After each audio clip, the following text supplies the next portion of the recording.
Alors, mais tu te poses la question. Alors, vous voulez rester en poste, c'est pour quel rendement? Nous sommes tous témoins de ce qui se passe au Cameroun. L'insécurité bat son plein jusqu'à Yaoundé. Hein? Si nous étions dans un service normal, Mbanku a des adjoints. Bon, heureusement, ces adjoints-là sont aussi des voyous. Des gens comme les Samnik pouvaient aspirer un jour à devenir des chefs sémiles. Parce que c'est ce que la logique veut. Ton adjoint est jeune, tu pars à la retraite, automatiquement ton adjoint, dans la logique des choses, il prend la place. Mais en même temps, Samnik, c'est un autre délinquant, un autre voyou, qui devait derrière répondre de ses comportements dans une justice ou un tribunal quelque part. Donc, ça empêche les enfants d'évoluer. Donc, ce qui veut dire quoi? Quand je parle de Samnik, si c'était un enfant normal, il connaît la maison, il a appris le travail. Bien que la sécurité militaire est devenue un endroit où on régule la sécurité dans les bars, dans les restaurants, les militaires sont partout, impliqués dans les braquages, dans les vols et tout ce que vous pouvez imaginer. Mais Samnik, qui connaît la maison, est mieux placé pour remplacer Mbanku. Mais non, nous sommes dans un système où personne n'est à sa place. Mbanku ne sera pas là un jour. Vous allez voir qu'on va vous amener un nanga. On va vous amener un boulot. On ne va pas amener un boulot ou un nanga ou un petit peu nanga parce qu'il est compétent. On va amener tout simplement parce que ce sont des relations qui relèvent là de la proximité avec les deux clans qui veulent le pouvoir au Cameroun. Nanga d'un côté et boulot de l'autre côté. Sinon, le réseau des satanistes, des sodomifiants. Ça ne va jamais se reposer sur l'expertise du colonel qu'on va envoyer là. Il va arriver là avec les couches dans les fesses. Il va arriver là avec le ventre plein de sang. Il va arriver là avec les mains pleines de sang. Il va arriver là ayant vidé ses caisses, vendu sa femme, son enfant, sa fille pour occuper un poste dont personne n'apporte aucune réforme. Alors si vous allez réellement dans le fond du poste de chacun et de la fonction, vous regardez ce que l'armée vaut aujourd'hui. Nous sommes une véritable boîte d'enfer.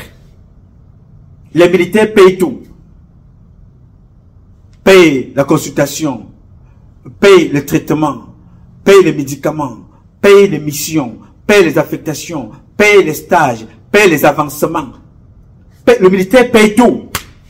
Paye même la notation, tu dois payer. Si tu ne payes pas avec de l'argent, tu dois payer avec tes fesses. Si tu ne payes pas avec tes fesses, tu dois payer avec les fesses de ta femme. Si tu ne payes pas avec les fesses de ta femme, tu dois payer avec le sang de celle-ci ou le sang de ton fils. Voilà ce qu'est devenu l'armée. On ne se base plus sur ton parcours, ton expertise, ton expérience, ce que tu as appris à faire. Non. Le fils d'eux, il est de tel réseau. Il est la femme d'eux. Elle est la copine d'eux. C'est le copain du copain d'eux. Voilà ce qui brille aujourd'hui. Parfois, on crée des missions. Vous allez en mission et des missions qui n'existent pas. Et dès qu'on te paye, il faut partager cet argent de mission-là avec les chefs. D'autres ne sont pas là, ils sont déserteurs, mais leur salaire passe. D'autres sont morts. Les parents n'ont pas l'argent, la pension qui devrait arriver aux parents. Mais l'argent est détourné par des personnes. Quand vous attendez que Lebou est en prison, Lebou est en prison, il organisait ce braquage-là tout seul. Il y a des officiers à l'intérieur. Pourquoi Lebou est en prison tout seul? Tout ça, c'est ce qui devait être dénoncé. Le Cameroun est un pays qui ne devait pas connaître la souffrance, la pauvreté. Mais tous ces gens-là sont impliqués dans le faux, dans les abus, dans la corruption. Alors quand quelqu'un arrive le temps d'aller en mission, allez-y en mission. Quand il arrive le temps d'aller en retraite, allez-y en retraite. Si le Cameroun était un pays normalement régulé, un colonel comme Mbanku part en retraite avec son expérience, même dans une structure privée, il devait être sollicité. Bernard Arnault, le patron de Louis Vuitton, il a fait travailler des grands patrons de services de renseignement qui travaillaient chez lui pour la stratégie. Vous allez en retraite, votre expertise va être sollicitée par des grandes compagnies pétrolières pour réguler la sécurité, pas seulement parce qu'il faut aller garder, mais en termes de stratégie sécuritaire, la cybercriminalité. Mais dans ces services-là, on ne forme personne. On forme des militaires au braquage. On devait former des agents de renseignement à l'espionnage. Il y a un Camerounais, Julien Lopez. Julien Lopez, c'est comme ça qu'on l'appelle. Un Camerounais. Oui, il est maintenant devenu Camerounais, mais c'est un Français. Ce monsieur-là chante en Bassa, il chante en Douala, il chante en Néono. C'est un Français. Il joue tous les sons. Pourquoi je vous parle de lui? Je vous parle de lui en termes de renseignements. Voilà un étranger qui vient chez nous qui parle au moins 5 langues camerounaises. Allez demander à un agent de renseignement de la CIMIL, de la DGRE, s'il connaît parler le douala, le foufoudé, l'anglais. Il faut au moins parler au moins 5 langues. Je ne peux vous parler même pas des langues étrangères. Combien de personnes ces gens-là ont envoyé à l'étranger pour aller apprendre à parler le russe seulement? Et que ces gens-là travaillent là-bas, on les oublie même. Ils sont là-bas, ils sont même des vendeurs à la sauvette. Pour apprendre la technologie russe. Comment les Russes font-ils pour durer et perdurer et avoir de l'avance sur les autres? En termes de... Voilà un pays qui a été attaqué pendant 3 ans, pendant 40 pays ou 50 pays en Occident. Mais la Russie tient. Elle tient comment? Parce qu'ils sont toujours en avance en matière de technologie. Nous sommes en avance sur quoi? Les femmes sont spécialisées de renseignement pour aller manger le caca à Dubaï. Les militaires sont spécialisés pour aller voler, pour écrire, pour faire le faux, pour être impliqués dans tout et n'importe quoi. Alors que les services de renseignement camerounais, on devrait avoir des militaires, des spécialistes du vol de technologie. Oui, parce que l'espionnage c'est le vol. L'espionnage c'est le vol. Combien de militaires ont été formés à la sécurité militaire en termes d'espionnage qu'on a envoyé en termes de sécurité militaire? Combien de gars de la CIMIL sont à la marine aujourd'hui et qui connaissent les bateaux marins? L'espionnage maritime. Vous voyez un PD là, qu'on appelle un DEPSO, que vous voyez là, c'est un civil. Un influenceur, je ne sais pas trop quoi, qui court toujours dans les bateaux partout. On laisse de vrais militaires, on a un PD qui court partout. La sécurité militaire voit ça. Elle voit ça, elle regarde. Vous attendez tout simplement les prolongations. Pourquoi faire? Pour quel intérêt? Pour la sécurité de qui? Pour vos affaires, tout simplement. Paul Biya vous a démontré ça avec la police. Voilà les patrons du renseignement camerounais. En prison, Maxime Ekoueko. S'il était encore dehors, il aurait aussi demandé la prolongation. Prolongez-moi, prolongez-moi. Pourquoi faire? Le Cameroun est en insécurité. Vous savez, les premiers responsables de ce qui se passe au Cameroun sont les services de renseignement camerounais qui sont impliqués dans toutes les formes de fraude au Cameroun. Fraude à l'information. Faux en matière de bulletins d'information. Le bulletin quotidien d'information, le BQ, bulletin de renseignement quotidien. Ils ne font pas, ils font des faux bulletins de renseignement. Nous sommes attaqués tous les jours. Les Chinois viennent au Cameroun, collectent l'argent, les pièces de monnaie. Tu arrives parfois dans un bureau, tu dis que non, il n'y a pas de pièces. Où vont les pièces? Les Chinois volent les pièces. Quels sont les rapports qui sont faits au Cameroun? Allez lire les rapports des services de renseignement camerounais. La DGRE, comme la CIMIL, comme le BD, comme le reste. Non, tel est sorti avec tel. On a vu tel avec telle copine. Non, tel a fait ceci. Oh, tel n'aime pas Paul Biya. Non, tel n'aime pas sa femme. On n'en a rien à cirer. Qui aime Paul Biya, qui n'aime pas Paul Biya. Mais on a à cirer qui est capable de protéger Paul Biya sereinement et qui est capable de protéger l'État du Cameroun de façon sereine et le peuple camerounais. C'est ça qui nous intéresse. C'est ça votre mission. À la DGRE, au B2, à la CIMIL et tous les agents de renseignement que nous avons, y compris à la sécurité présidentielle. Mais quand vous regardez le résumé, il n'y a rien. No one. Il n'y a personne. Tout ce qui intéresse aujourd'hui, c'est voir comment tu vas te marier. C'est ce qui brille aujourd'hui. Le commandant s'est marié. Il y avait le monde, hein. Ouh, Tabala a faroté, hein. Ouh, tu as vu l'autre qui fait le farotage. Tout ça, il faut bien se faire voir auprès d'un coursier, d'un huissier, le secrétaire particulier de Galaxy Toga. Il faut bien se faire voir devant un Durgam comme ça qui n'est pas à sa place. Tu farotes 2 millions. Alors qu'à la maison chez toi, tu n'es pas capable de rationner. Vous allez démarcher. Pourquoi faire? Vous voulez des postes, pourquoi faire? Vous voulez des postes pour faire vos affaires. Les bureaux sont devenus des bureaux des Chinois, des bureaux des Libanais, les bureaux des Coréens, les bureaux des hommes d'affaires. Dans tous les bureaux au Cameroun, les colonels, ils vont dans leurs bureaux pour gérer leurs affaires, construire leur maison, sur leur business. Résultat de course, le Cameroun est plongé dans l'insécurité. Oui, monsieur. Le Cameroun est plongé dans l'insécurité. Alors quand on parle de retraite, chaque personne appelée à aller à la retraite devrait avoir la fierté, le sentiment d'un travail accompli. Je m'en vais me reposer. Enfin, le président peut vous rappeler. Le général Melingui, il est allé à la retraite, il était colonel, commandant du quartier général, après avoir travaillé à la présidence. Paul Biya est allé le chercher là-bas, il a fait de lui général, n'est-ce pas? Chaque fois que vous faites un blocus, un blocage quelque part, vous empêchez les autres d'évoluer. Ça s'appelle l'égoïsme, ça s'appelle la politique du mauvais cœur. Oui, monsieur. Vous ne pouvez pas avoir le fils d'un paille, colonel, le père général, il est encore là en fonction. C'est de l'abus. Vous ne pouvez pas avoir le général Claude Meka avec des enfants qui sont des colonels, des capitaines, mais ils sont encore là.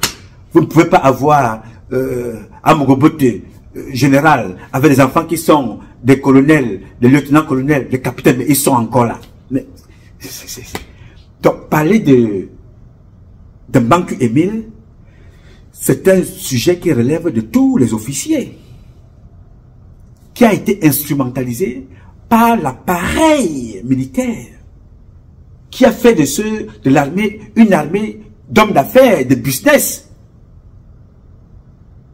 Toutes les personnes qui sont à les postes de responsabilité, d'affectation, de solde, de régulation de cette instruction étatique importante d'un pays sont devenus des hommes d'affaires. Envoyer un courrier au ministre de la Défense hiérarchiquement, il faut que tu ailles donner l'argent à la secrétaire ou au secrétaire pour que la lettre parte. Pour que ton avancement se fasse, on dit que non. Qu'est-ce que tu as prévu, camarade? Tu sais que ça ne marche pas comme ça ici. Hein? Mais j'ai mis le timbre. Non, non. Si je mange le timbre ici, ce n'est pas seulement le timbre que je mange. Hein. Vous voyez les comportements comme ça. Donc, j'ai voulu vous le dire, les gars. Ce n'est pas un débat pour moi. Je n'ai pas envie de débattre sur ce sujet parce que il n'est pas important. Tu vas à la retraite, prends ta retraite et pars. Laisse la place aux autres. C'est pour ça que je dis, le Cameroun de demain sera un Cameroun différent. Une femme militaire qui arrive dans l'armée, elle est la femme mariée de quelqu'un, doit être respectée. Elle n'est pas devenue le matelas à coucher. Tu arrives au terme de ton service, tu pars à la retraite, prends ta retraite et dégage. On doit réguler. Il y a des gens qui sont rentrés dans l'armée, ne sont plus jamais ressortis dans le poste où ils ont été affectés. 40 ans à un même poste, 25 ans à un même poste, alors que les autres meurent, ils font le tour du Cameroun. Tu fais 2 mois ici, dès que tu arrives à Ngaoundéré, on te reprend, tu es à Maroua. Une fois à Maroua, on te voit à Ngaoundal. Tu arrives là-bas une semaine, tu t'en vas à Moucheboum, de Moucheboum, Bamenda, Boya. Toi tu tournes comme ça, alors qu'il y a des gens à Yaoundé qui ne bougent jamais. Et quand on arrive de la retraite, ils ne veulent pas partir. What going on? What's wrong with you guys? Donc, je voulais échanger avec vous pour vous faire comprendre que je ne peux pas répondre à cette question. Donc, tout le désordre qu'il y a dans l'armée, c'est un désordre régulé par monsieur Biya lui-même. C'est un chaos total. Ce n'est pas seulement un problème de Mbangu, ce n'est pas un problème de qui que ce soit, c'est un problème qui a été mis sur pied par le président Biya et les gens qui l'entourent. On a rendu l'armée comme ça, une armée de commerçants, une armée de corrompus, une armée d'imposteurs, où personne n'est à sa place. Et ça conduit donc à tout ce que nous voyons aujourd'hui là. Alors c'est mon avis, c'est celui-là. Si c'est l'heure de la retraite, Mbangu peut aller se reposer. Après lui, il y aura encore d'autres personnes qui vont travailler. Avant lui, il y avait d'autres. Après lui, il y en aura encore d'autres. Si Paul Biya trouve qu'il peut le prolonger, ça n'engage que lui, c'est ce qu'il a voulu que le Cameroun devienne. Ok. Alors, s'il arrive le temps et l'heure pour tout militaire, fut-il général, d'aller à la retraite, qu'il parte à la retraite. Ce n'est pas une fin en soi. Comme je vous disais tantôt, il y a des jeunes qui meurent. Le jeune soldat que vous avez vu là. Combien de colonels dans l'armée camerounaise ont fait les théâtres de guerre? Voilà un petit, il a passé tout son temps dans les théâtres de guerre. Toujours en guerre tout le temps. Il dit, est-ce que je veux partir comme ça, en Vamza? Il amène même au niveau filial, familial, il dit que mon père, est-ce que je veux aller comme ça à caporal? On ne se soucie pas. Je me souviens quand Roger Nkoumou était colonel à la CEMIL, pour ceux qui l'ont connu, c'était un gars il était le chef CEMIL. Chaque mois, il demandait une fiche. On doit rappeler chaque mois, tous les militaires, pas parce que tu as la CEMIL, il faut continuer à suivre ta carrière.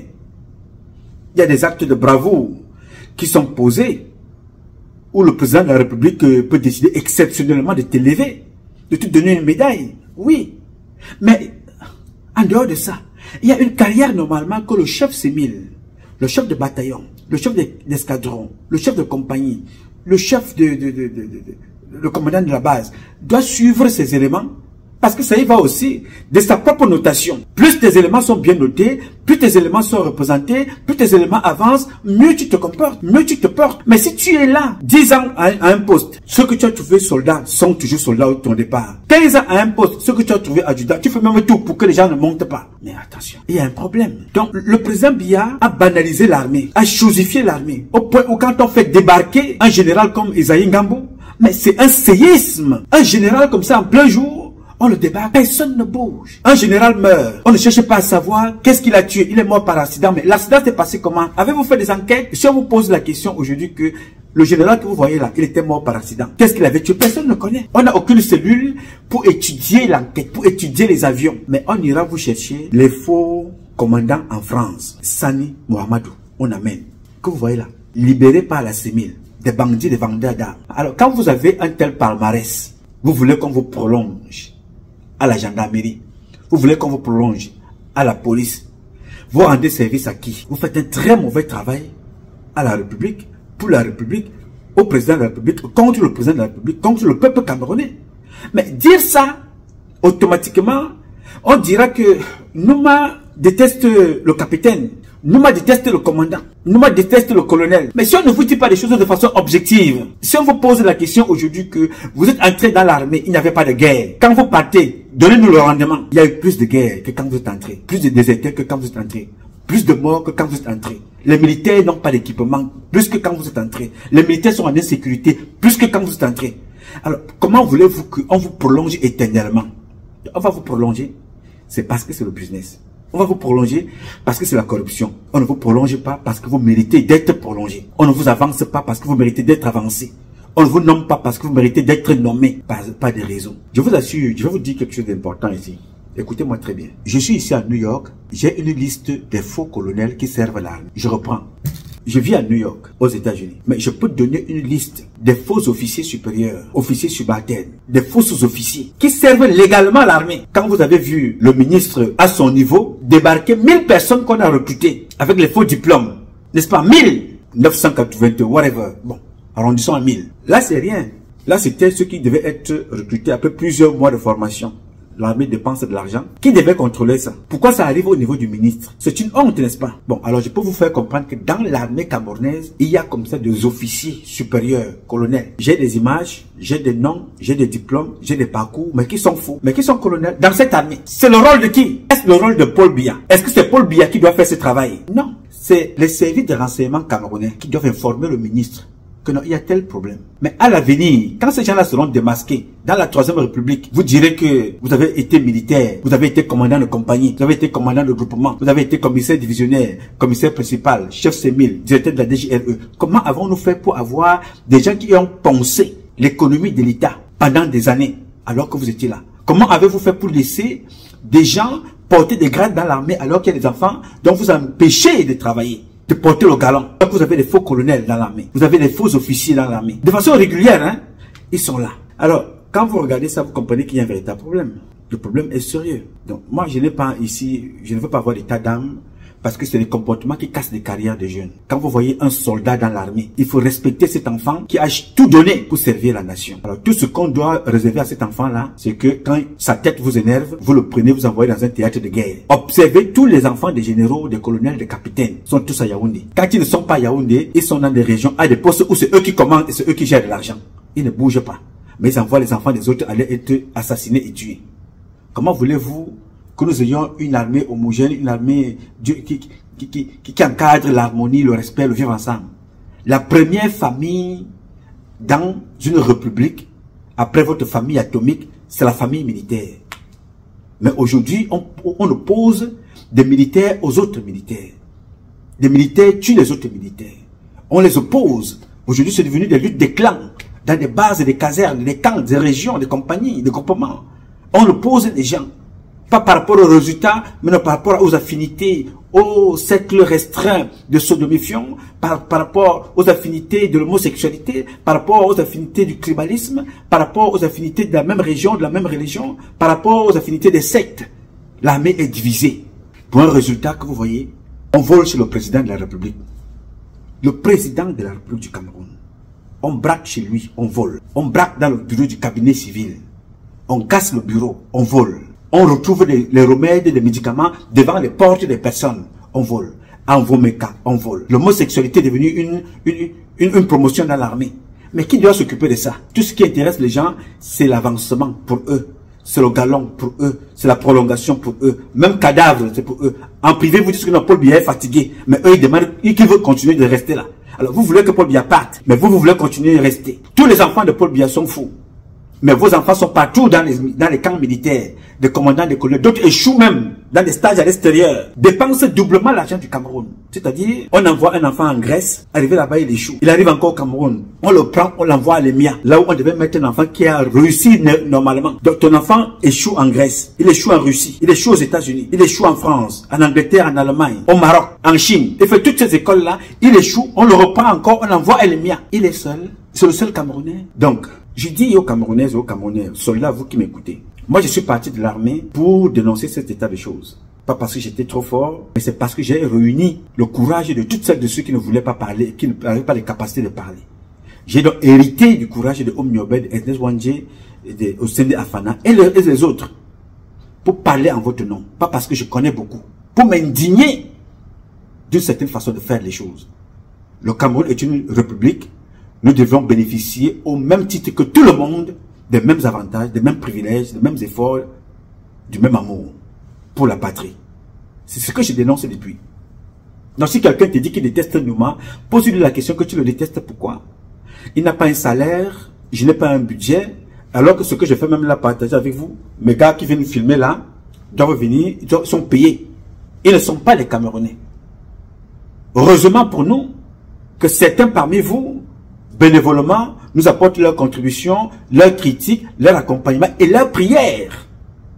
Le premier aliment de Dieu, c'est la prière. C'est la reconnaissance. C'est honorer Dieu. Dieu vit de ça, de nos efforts et de nos prières, de notre reconnaissance pour sa grandeur et à sa grandeur. Beaucoup d'entre vous nous honorent, nous accompagnent au quotidien. Donc, quand je dis ce que je dis là maintenant, on vous dira que non. Nouma n'aime pas Tabala. Je ne dois pas aimer Tabala, c'est ma femme. Je peux pas aimer Tabala ou pas. Mais j'ai dit tout simplement que assumons ce que nous faisons. Travaillons pour un meilleur rendement.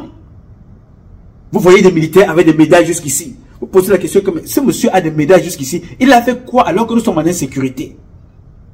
Il a fait quoi alors qu'on détourne les budgets dans l'armée? On va s'asseoir, on dit non, le ministre de la Défense, non, le ministre Betia Somo, oui, il a sa part de responsabilité, mais qu'est-ce que le ministre de Betia Somo connaît de l'armée? C'est une question que je pose. L'homme qui doit informer le ministre, c'est le chef civil, c'est le patron des forces armées. Même le président de la République, c'est un civil. C'est moi qui dois informer le président. C'est le général qui doit informer le président. C'est le chef d'état-major qui doit informer le président. Mais qu'est-ce qu'on a proposé à Biya? On a proposé un bandit à Biya. Oui, on a proposé à Tangandji, c'est un bandit. On lui donne un poste militaire. Ou tout du moins un poste capé qui devait revenir à un responsable de la sécurité. Secrétaire permanent du Conseil de sécurité. Dans un pays comme le nôtre, on met un bandit qui ne gère rien. Qu'est-ce qu'il va dire? Combien de fois a-t-il fait un conseil de sécurité alors que nous sommes en insécurité? Les communautés s'opposent. Les Arabes choix contre les Mborolo contre les Bamoun contre les ainsi de suite. Tous les jours. Et nous avons des généraux qui dorment dans leur bureau. Tout ce qui les intéresse, c'est l'escorte, voum, l'escorte, voum. Quand ils vont s'asseoir, c'est les galons que tu veux voir. Ils sont assis là. Pour orner comme un pot de fleurs. Nous sommes l'un des pays qui a plus de généraux, mais l'un des pays qui est plus en insécurité. Comment voulez-vous que ces gens-là aillent faire un coup d'État?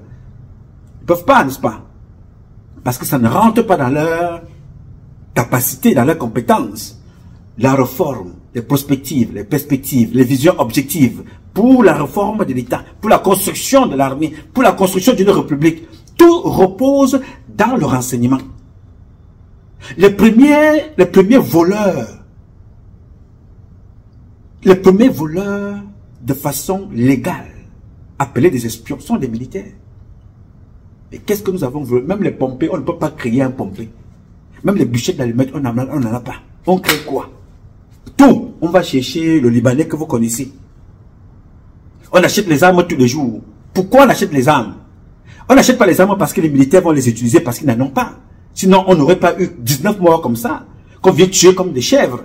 Vous avez fait comment? Où était la permanence? Où étaient les gardes? Où sont les radars? Où sont les hélicoptères? Où sont les veilleuses de nuit? Où sont les veilleurs? Non, on achète les armes en grande quantité parce qu'il y a des rétrocommissions. Oui, il y a des rétrocommissions. C'est pour ça qu'on achète les armes. On n'achète pas les armes parce que ces armes-là vont être utilisées. Quelles sont les armes qui sont adaptées? Pendant que nous sommes en train d'aller acheter des armes que les autres ont utilisées depuis il y a 5 ans en arrière, d'autres sont dans une nouvelle technologie très avancée parce qu'ils veulent se débarrasser des stocks qu'ils ont. Nous, on va donc prendre. Alors, si on a acheté une arme à 100 francs, elle va exactement coûter 10 000 francs. Pendant ce temps, les gens vont se partager l'argent. Et les militaires qui sont appelés à utiliser ces armes-là ne vont même pas les utiliser. Allez regarder les militaires sur le terrain. Pas de munitions, pas d'armes, pas de tenue, pas de rangers, pas de ravitaillement. Et on veut les prolongations, on veut les galons. On veut rester là éternellement, alors qu'on a échoué. Comment voulez-vous ne pas avoir les aspirations d'un coup d'État? Ça va mal, et très très mal. Nous sommes l'un des pays aujourd'hui qui ne fait aucun effort de réformer. On ne propose rien. La réforme de l'armée n'est pas faite. Pourtant, elle est inscrite. Biya a fait un discours, il avait demandé la réforme professionnelle de l'armée. Elle n'a même pas encore commencé. Elle n'est même pas dans les pensées. Quel est le statut de la femme militaire dans cette armée? Comment peut-on nous dire, ou qui peut nous dire, pourquoi est-ce qu'il n'y a pas de femme, une femme générale chez nous? Même dans le domaine de la médecine. On peut élever une femme au grade de général. Aujourd'hui, les femmes sont victimes de viols dans l'armée. Les premières victimes de viols au Cameroun sont les femmes militaires. Abusées comme ça, mais elles ne peuvent pas parler. Mondoua ne fait que ça. Le contre-amiral Mondoua, violer des femmes dans l'armée. Violer ses propres enfants. Ses propres enfants sont des bandits, braquent tous les jours. Avec ça, ils veulent continuer à rester et de rester dans l'armée. Et quand on regarde ça et qu'on croise les bras, on observe, on applaudit. Non, il y a quelque chose qui ne va pas dans ce pays. Il faut tout recommencer et chasser tous ces gens et remettre le pays à plat pour recommencer tout à zéro. L'Odi, c'est détester le Cameroun. L'Odi, c'est détester mes parents bêtis. L'Odi, c'est détester les colonels et les généraux. Mais si on ne vous dit pas, on dirait à qui? Avec cette armée que vous avez là, s'il y a un coup d'État au Cameroun, Paul Biya est mort dans l'heure qui suit. Oui, monsieur. Trop de révoltes. Les colonels sont devenus des hommes d'affaires, des businessmen. Les colonels ont acheté des quartiers. Ils ne construisent que des gratte-ciel. Et dans l'armée, il n'y a rien. Dans l'armée, les militaires, soldats, les militaires sont jetés dans les quartiers, tabassés parce qu'ils n'ont pas payé leur loyer. Mais les militaires, les colonels, les officiers ont des maisons, ils ont des milliards dans des banques. D'autres prêtent même de l'argent à d'autres pays. D'autres prêtent de l'argent à d'autres pays. Ils prêtent. Les militaires, hein, les femmes de militaires, moi ce que je vous dis là, je dis toujours les choses avec des preuves. Hein. J'ai la chance d'avoir des comptes bancaires des personnes, comme d'ailleurs le compte bancaire de Didi Ngonkoron Kanda Yamatou, parce qu'il ne veut plus prononcer son nom ici, parce que la femme du directeur international du Crédit Foncier. Vous voyez que les gens passent le marché dans des comptes personnels. J'ai reçu des notations, j'ai reçu des relevés bancaires, j'ai reçu des comptes bancaires. La même chose dans l'armée camerounaise. On trouve le même désordre partout. Et vous voulez que ça change comment? Vous voulez que les autres enfants qui arrivent évoluent comment? L'armée camerounaise est la seule ou l'une des seules armées au monde qui recrute tous les jours. Les enfants sont formés dans toutes les écoles à l'international. De la Grèce en passant par la Russie avec escale aux États-Unis, Londres, l'Allemagne, la France, le Japon, la Chine, le Maroc, partout, la Grèce. Les Camerounais sont passés par là. Gros diplôme pour servir où? Pourquoi faire? Dans tout ça, nous avons le pays le plus criminogène, le plus endetté, le plus en insécurité. Et on va continuer de rester aux affaires. Si je dis ça, est-ce que j'ai mal parlé? Si je dis ça, est-ce que j'ai dit quelque chose qui ne devait pas être dit ici? C'est tout ce que nous vivons tous les jours. Vous avez appris qu'il y a des vendeurs de drogue qui sont allés arrêter un colonel chez lui à la maison. Ils l'ont bien tabassé. Un colonel. Les vendeurs de drogue sont allés prendre un colonel dans sa maison. Ils l'ont sérieusement tabassé. Comment pouvez-vous concevoir une telle chose? Un colonel, officier supérieur. C'est grave, n'est-ce pas? Alors si on va donc attraper un colonel dans la maison, vous comprenez pourquoi est-ce que c'est facile d'aller voler chez le président, n'est-ce pas? Bien. Je voudrais donc dire ici, ce que vous demandez à Joel Emile Bankui de faire, Bankui Emile n'est pas le premier, ne sera pas le dernier. C'est un moyen que les gens qui sont autour du président ont mis sur pied pour rendre les autres dépendants, une autre branche de corruption, de escroquerie, d'abus. Quelle fin? Pour leur intérêt personnel. Donc Bankui n'est pas seul. Vous avez vu ça avec Kamgen, le patron du génie militaire, n'est-ce pas? Il y en a d'autres. Donc la prochaine république, ce sera l'une des mesures à virer très rapidement. Le moment venu, tu pars en retraite. Prends tes choses et tes clés, tu pars. On n'a même pas besoin de te rappeler. C'est-à-dire que tu reçois la lettre pour te dire que voilà, ton temps est dans 72 heures, tu n'es plus là. Donc si tu n'as rien fait dans ton village, ça c'est ton problème. Donc que chacun de nous le sache. La République prochaine, la troisième, les choses vont se faire dans les normes. Donc ne soyons pas pressés. Travaillons. Aucune condition n'est éternelle. Paul Biya n'est pas éternel. Les généraux ne sont pas éternels. Avant cette fin d'année, d'autres vont mourir. Il n'y a rien à faire. Cette année est une année capitale. Biya n'est pas éternel. Les colonels ne sont pas éternels. Ils finiront par partir un jour. Et le Cameroun je vous assure, Dieu m'est témoin, nous aurons dans ce monde-ci l'une des armées d'élite dont on aura besoin de nous, quand vous parlez souvent des Marines américains, quand vous parlez souvent de vannes russes. Nous allons être parmi les premiers. On vous dira non, l'armée camerounaise là, non, c'est l'une des meilleures. Quand on parle des meilleures, elle est parmi les 5. Ça arrive, ne soyez pas pressés.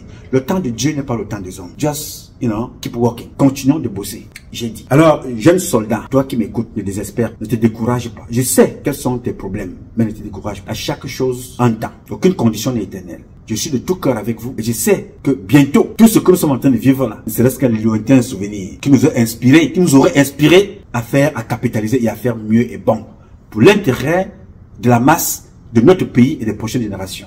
Surtout du peuple camerounais. J'ai dit. Mes chers compatriotes, ce combat est un combat de tous et de chacun pour un intérêt commun. C'est avec la volonté des Camerounaises et des Camerounais que vous êtes, la bénédiction de Dieu que nous vaincrons. En attendant, le combat continue. Ce combat continue parce qu'un Cameroun nouveau est possible. Chacun d'entre vous dans son domaine respectif. Et ensemble, nous redonnerons à notre pays ses lettres de noblesse et nous ferons de notre pays la capitale du paradis sur terre. Je sais compter sur vous. Parce que je crois en vous. Bien évidemment, vous pouvez compter sur moi. Je donnerai toujours le meilleur de moi le moment venu. Aussi longtemps que Dieu me donnera la vie, je serai présent devant vous. Je m'appelle Nouma. Nouma Patrice Freeman. Je réponds au 001 551 666 1027. I love you, but God love you more. Thank you.